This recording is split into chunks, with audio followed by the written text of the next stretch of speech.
Thank you. Thank you. Thank you, Camilla. To make the loss of these lives matter. My wife and I, Camilla, we spent most of last week on the ground with the families in Uvalde, Texas. We shared stories, tears, and memories. The common thread, independent of the anger and the confusion and the sadness, it was the same. How can these families continue to honor these deaths by keeping the dreams of these children and teachers alive? Again, how can the loss of these lives matter? So while we honor and acknowledge the victims, we need to recognize that this time, it seems that something is different. There's a sense that perhaps there's a viable path forward. Responsible parties in this debate seem to at least be committed to sitting down and having a real conversation about a new and improved path forward.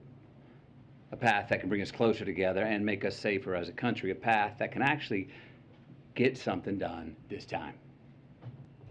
I'm here today in the hopes of applying what energy, reason, and passion that I have into trying to turn this moment into a reality.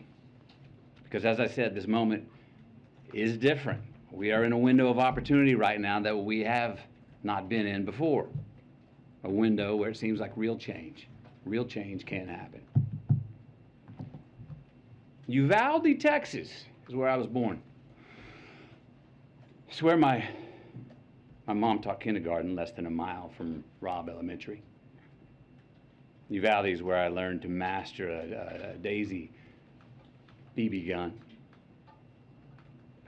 That took 2 years before I graduated to a .410 shotgun. Uvalde is where I was taught to revere the power and the capability of the tool that we call a gun.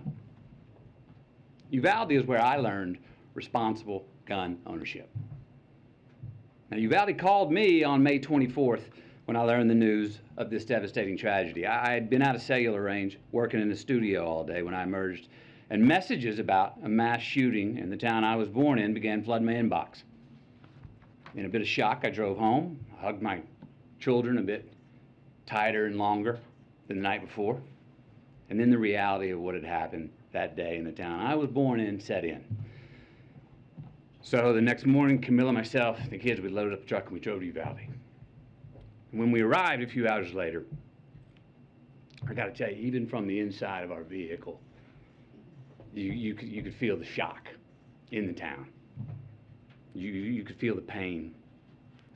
And that is there that we met two of the grieving parents, Ryan and Jessica Ramirez.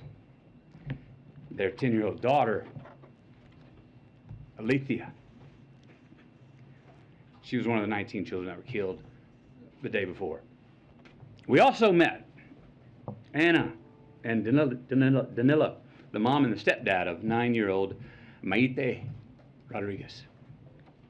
Maite wore green high-top Converse with a heart she had hand-drawn on the right toe because they represented her love of nature. Camilla's got these shoes. Can you show these shoes, please?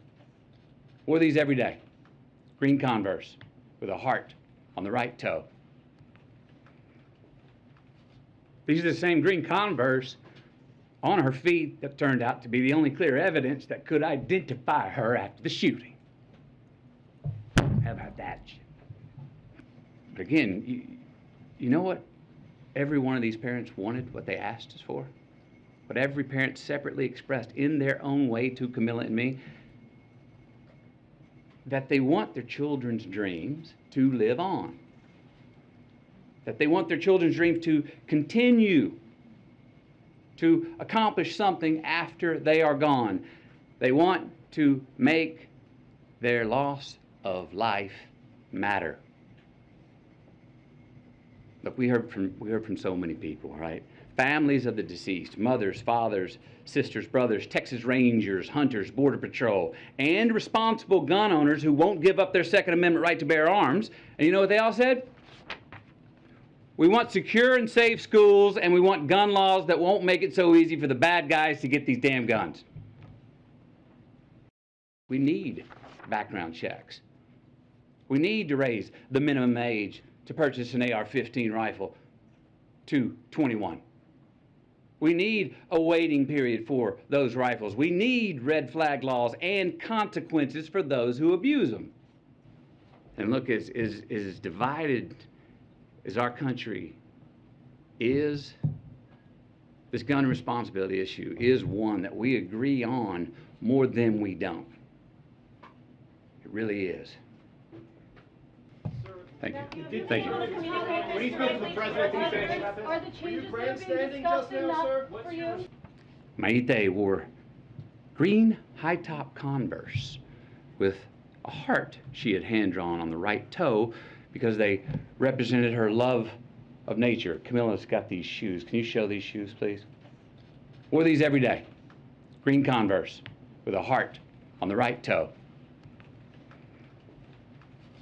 These are the same green Converse on her feet that turned out to be the only clear evidence that could identify her after the shooting.